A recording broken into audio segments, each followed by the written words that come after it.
মালয়েশিয়ায় যথাযোগ্য ধর্মীয় মর্যাদা, উৎসবমুখর পরিবেশ এবং ত্যাগের চেতনায় পবিত্র ঈদুল আজহা উদযাপন করা হয়।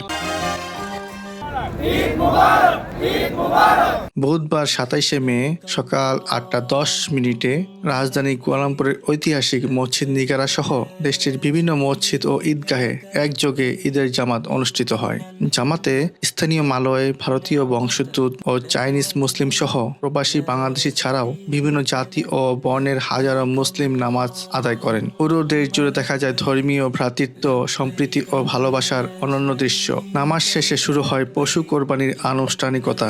গরু, ছাগল, মহিষের পাশাপাশি কিছু এলাকায় উট ও দুম্বাও কোরবানি করা হয়েছে। মসজিদ, ইসলামিক সেন্টার ও বিভিন্ন কমিউনিটি সংগঠনের উদ্যোগে মাংস দরিদ্র ও অসহায় মানুষের মধ্যে বিতরণ করা হয়। এদিকে ঈদুল আজহা উপলক্ষে মালয়েশিয়ার রাজা সুলতান ইব্রাহিম এবং প্রধানমন্ত্রী আনোয়ার ইব্রাহিম পৃথক বাণী দিয়েছেন। তাদের বাণীতে দেশ ও মুসলিম উম্মাহর শান্তি, সমৃদ্ধি ও কল্যাণ কামনা করা হয়। প্রবাসী বাংলাদেশিদের অংশগ্রহণে মালয়েশিয়ার বিভিন্ন প্রদেশে ঈদের জামাত অনুষ্ঠিত হয়। অনেক প্রবাসী অডিও ও ভিডিও কলে দেশের প্রিয়জনদের সঙ্গে ঈদের শুভেচ্ছা বিনিময় করেন। পরিবার থেকে দূরে থেকেও ঈদের আনন্দ ভাগাভাগি করে নিতে দেখা যায় তাদের। মালয়েশিয়ায় নিযুক্ত বাংলাদেশ হাইকমিশনার মঞ্জুরুল করিম খান চৌধুরী প্রবাসী বাংলাদেশি ও মালয়েশিয়ান নাগরিকদের পবিত্র ঈদুল আজহার শুভেচ্ছা জানিয়েছেন। একই সঙ্গে তিনি বাংলাদেশে অবস্থানরত প্রবাসীদের পরিবারের সদস্যদেরও শুভেচ্ছা ও শুভকামনা জানান। হাইকমিশনার বলেন, প্রবাসী বাংলাদেশিরা যেন মালয়েশিয়া সরকারের নিয়ম কানুন মেনে শান্তিপূর্ণভাবে ঈদ উদযাপন করেন, পাশাপাশি সবার সুস্বাস্থ্য, নিরাপত্তা ও পারিবারিক সুখ সমৃদ্ধি কামনা করেন। বিসমিল্লাহির রহমানির রহিম। 2026-এর ঈদুল আজহার শুভেচ্ছা সমগ্র প্রবাসী ভাইদেরকে এবং বাংলাদেশি যারা বাংলাদেশে আছেন তাদেরকে, বিশেষ করে আমাদের সাংবাদিকবৃন্দ এবং সমস্ত মুসলিম উম্মার সমস্ত মুসলমানদেরকে।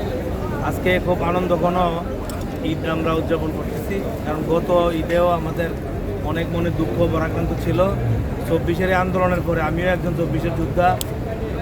বিশেষ করে বাংলাদেশ জাতীয়তাবাদী দল বিএনপি, আমাদের দল এখন ক্ষমতায় আছে। আমি ডক্টর ওয়ালিউল্লাহ জাহিদ, আমার পদবি হইল সিনিয়র যুগ্ম সাধারণ সম্পাদক। আমি মনে করি শুধু দল না, দলমত নির্বিশেষে এনে যারা পাশে আমরা দাঁড়াইছি সবারই একটা হইলো, এইবার ঈদ হইলো একটা নতুন আনন্দ উৎসবের মতো আমরা ঈদ করতেছি। দীর্ঘদিন পরে আল্লাহর কাছে লাখ লাখ শুকরিয়া আদায় করতেছি। সমস্ত মুসলিম উম্মার উন্নতি কামনা করতেছি এবং বিশেষ করে আপনাদের সাংবাদিকবৃন্দ, আপনারা মানুষের দ্বারে দ্বারে পৌঁছাই দেবেন এই সংবাদটা যে আমরা খুব আনন্দের সাথে 2026-এর ঈদুল আজহা উদযাপন করেছি। আল্লাহর কাছে লাখ লাখ শুকরিয়া এবং সবাইকে ধন্যবাদ। আসসালামু আলাইকুম।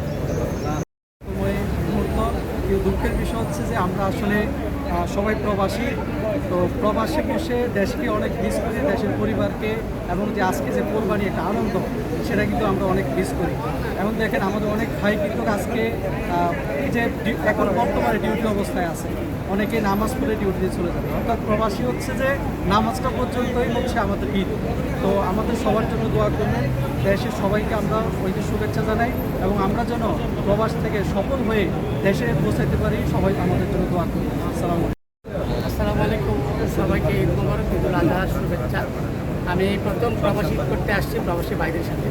এইখানেও যে একটা উৎসাহ, উদ্দীপনার মধ্য এবং একটা সম্প্রীতি এবং বন্ধনের মাধ্যমে যে সবাই যে ঈদ পালন করে, এটা দেখে খুবই ভালো লাগছে আমার কাছে।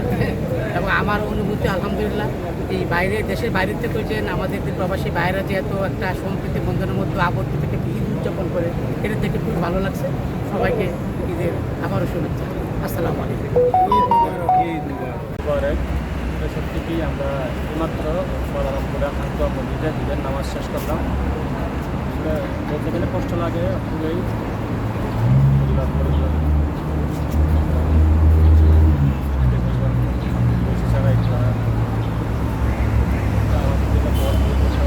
নিয়তি একটা